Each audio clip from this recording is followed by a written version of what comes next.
Yeah, some chewing gum. Mmm. Giddy, giddy, giddy, giddy. Intermural. Do you guys have problems with that word? Probably the only one in the world. I wasn't tagged. Back in action.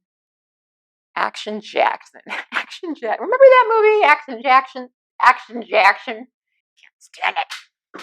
I love Trevor Noah. What's this one we got here? I feel like I'm on the Newlywed Game. This is Books Yada Yada, and I approve everything coming out of my mouth.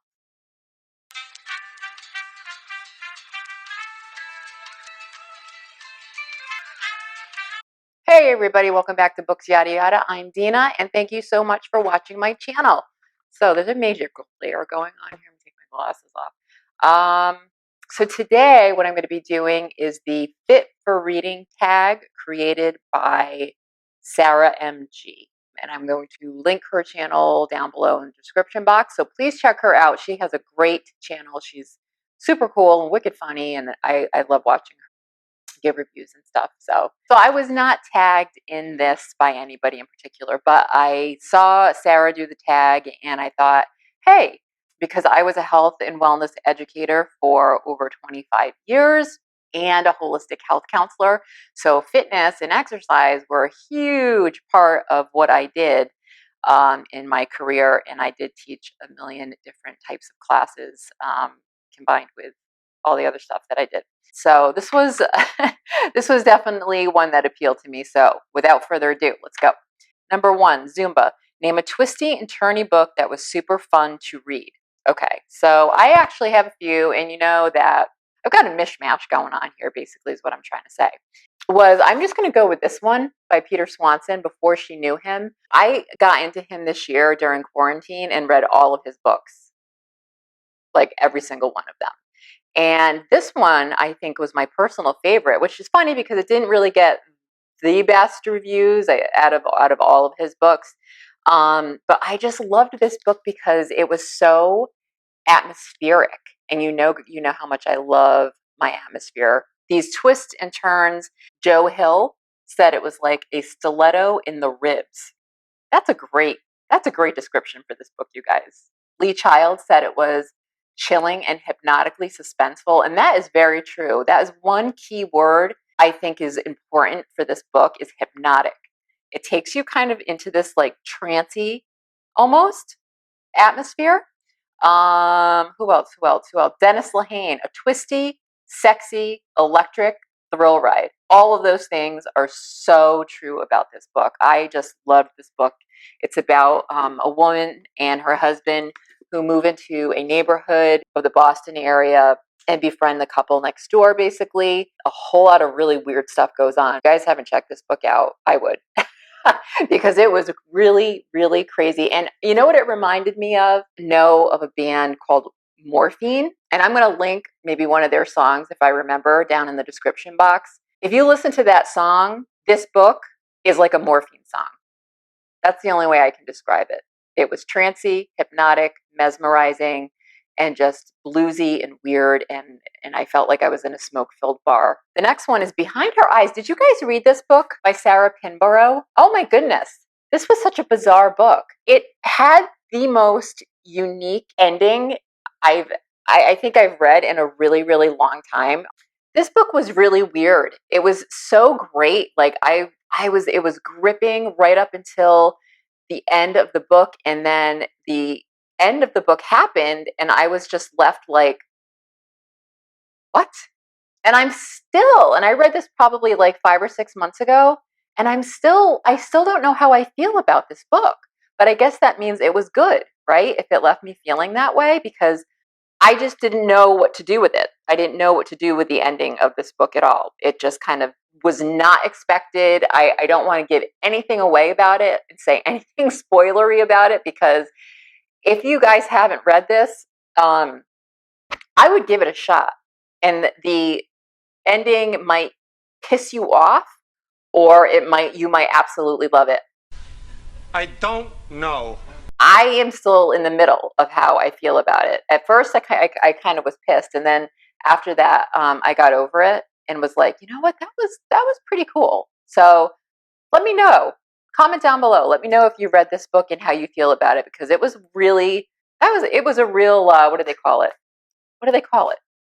Kind of mind bendery, a little bit of a mind bender. Yeah. All right. CrossFit. What was the most intense book you've read? So for this one, you guys, I'm going to go with a couple of recent-ish books that I've read. So I'm not going back into the hippocampus, right, to get into those archives because my brain can't do it today. So I'm going with The Chain, which I read, I think, last year. Fairly new book. This was a super intense book. I finished this in a day. I just completely tore through it. It's got very short chapters and oops, oh gosh. I always put stuff in my books and then they come falling out when I'm like talking about them. The Chain by Adrienne McKinty. It just was unbelievable. As you can see, there's a little swing here, so it does involve children. It's going to disturb you, but not in like the way you think it might disturb you when I say children. You know what I mean? So don't let that scare you off. Wait a minute. Who are you? This was just an intense book, and like I said, up until the end was like, what's going to happen? So The Chain by Adrienne McKinty, very, very good. And then another one I read probably like 5 or 6 years ago. This one's called The Bullet by Mary Louise Kelly. Some of you might know who Mary Louise Kelly is if you listen to NPR. Well, you know what? I don't give a shit what anybody thinks about me listening to NPR. You don't scare me! I love Mary Louise Kelly. She is a great journalist. And so this is I believe, her debut novel. I don't even know if she's written anything else. But when I heard she wrote a book, a fiction, I was like, ooh, I'm going to read it because she's a great reporter and I love her work on NPR. And this was a great book, you guys. It was extremely intense. And all I'm going to say about this, because I don't really want to give too much away, is a bullet lodged at the base of someone's skull. And some government conspiracy type stuff, right? An excellent, excellent read. The Bullet, Mary Louise Kelly. Okay, next question. Burpees suck. Name a book you hated. Ooh, Into the Water by Paula Hawkins. I hated that book. She wrote The Girl on the Train, right? And everybody loved that book. I loved that book. It was a fantastic book. And this was her, I believe, correct me if I'm wrong, her follow-up to The Girl on the Train. And it sucked. That book just sucked. It dragged on and on and on. And honestly, I don't remember really what it was about except someone drowning, I think, and then a girl trying to figure out her past and her relationship with her mother or something to that effect. But I just hated the book so much I don't even really remember. So that's a book I hated. And I love Burpees way more than I loved Into the Water by Paula Hawkins. I would rather do 1,000 burpees than read that book again. Number 4, Intermural Sports. What book were you assigned to read for school, but you ended up liking it so much you couldn't wait to read it at night? Oh, well, I have a few. Really quick, before I go into these, and I'm going to pull a couple out, because I love these books. I went to kind of an interesting high school. It was an independent high school. It's called Norwich Free Academy, and it's in Norwich, Connecticut. Basically, the cool thing about Norwich Free Academy is that it's an independent school, so they don't follow the state's criteria for the most part. So it's almost like a prep school. So it's like a mini campus, and it felt like going to college really because they offered so many different courses, especially in the creative arts. So we had classes that were science fiction class, Gothic. There's even a class now. My daughters went there. I wish I had this class when I went there on the counterculture for like a whole semester you can take. So this was a fantastic high school. And one of the cool things was that Wally Lamb was one of my teachers there. And so everybody knows who Wally Lamb is, and he's a phenomenal writer. And he was a phenomenal teacher as well. So one of the books that I'm going to talk about really quick in my experiences having Wally Lamb as a teacher is The Screw Tape Letters by C.S. Lewis. Now, this was not an assigned reading for me, but I was working on a paper that Mr. Lamb was helping me out with in the writing lab that he ran. It was a kind of a theology type paper.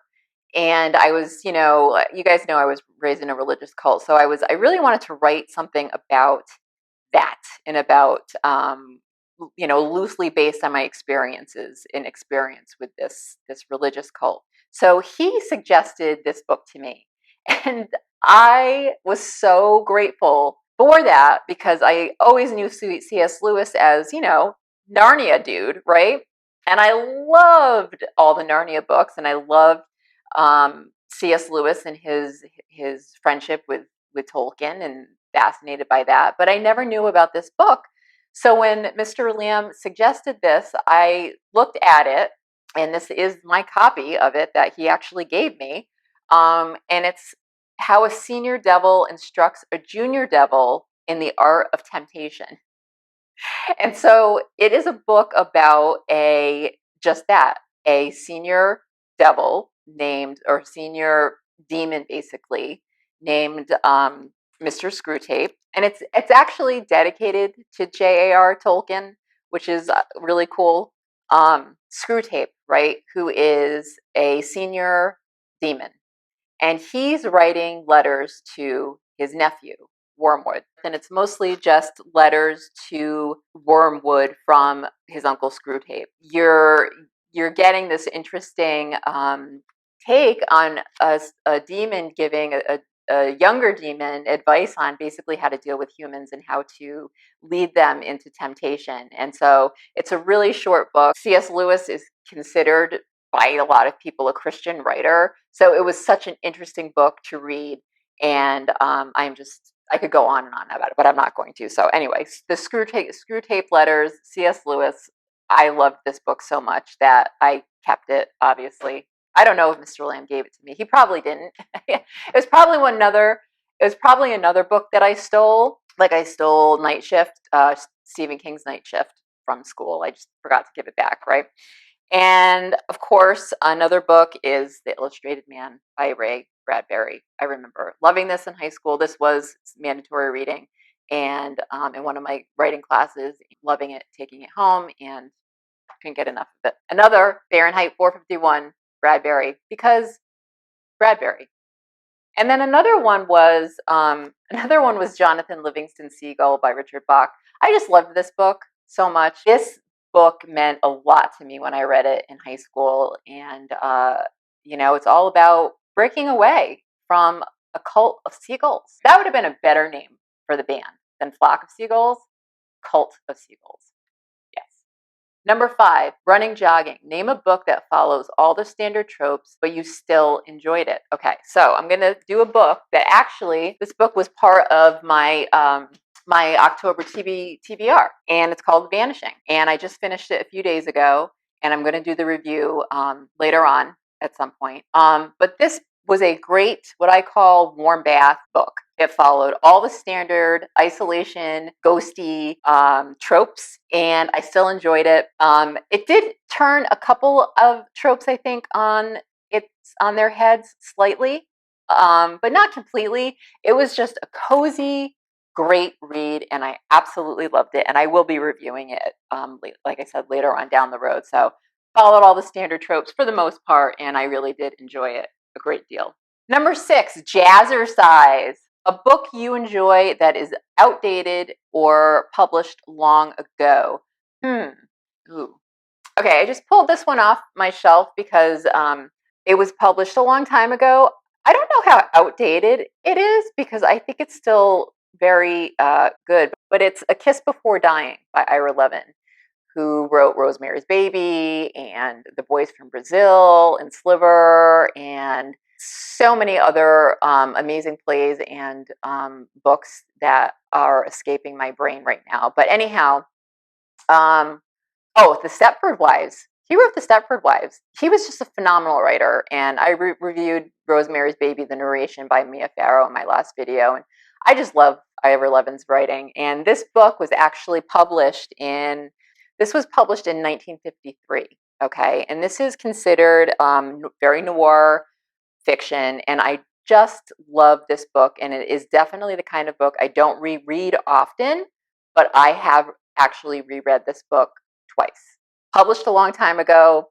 I loved it.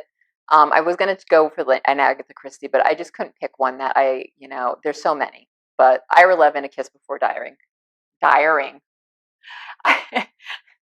Levin, A Kiss Before Dying. Great, great book. And it was adapted into a film in the 80s, I believe, with Matt Dillon and Sean. She was in Blade Runner. That actress, Sean. Damn it. Well, anyway, that actress. The film was not that good, sad to say, because I love Matt Dillon so much that I did watch the movie because I love Matt Dillon. Oh, hello. Oh, this is better. See, I don't get the glare when I have my glasses on like this, but I look like such a super dork. Oh my God, I don't care, whatever. Number 7, Trampoline Class. What book do you absolutely love, but it's underrated? Okay, so this one right here. God, if you're not up there, I'm fucked, by Daryl Hammond. So most of you guys know Daryl Hammond from SNL. He was on SNL forever, and he actually still is kind of on SNL because he is the when Don Pardo passed away, he took over the role as the announcer. You know, that guy. So that's Daryl Hammond's voice that you hear. This is his memoir. Oh my God, this book, I don't know why people don't talk about this book more. I haven't seen it reviewed on BookTube, I don't think at all. If any of you have seen this reviewed on BookTube, please let me know because I would love to see someone else's review and take on this book. Whoa, this book just blew me away. His life was unbelievable. And you understand why he turned to comedy, as so many comedians do, because they have a pretty rough, some of them, not all of them, but I think in most of the comedian memoirs that I've read, a lot of them have a real struggle somewhere early on in their life, but nobody compares to Daryl Hammond's. And this man has made me laugh for years and years and years, and I'm sure that he's made a lot of you guys laugh as well. I just think it's an underrated book, and I don't hear a lot about it. The only I heard about it when it first came out. This was published in 2011, so it came out 9 years ago. I was not good at math in school, you guys. So this one definitely, I feel, just I haven't heard mentioned. I heard about it in an interview, again, going back to NPR with Terry Gross on Fresh Air. And he talked about this book with her, and it was heartbreaking.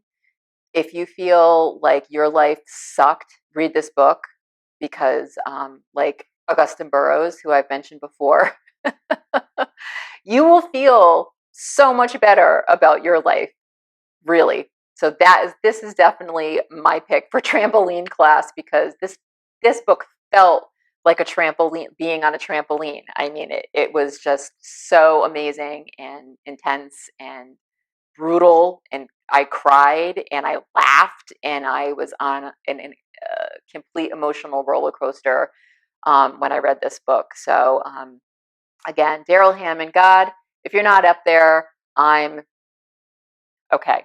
So that does it for today, you guys.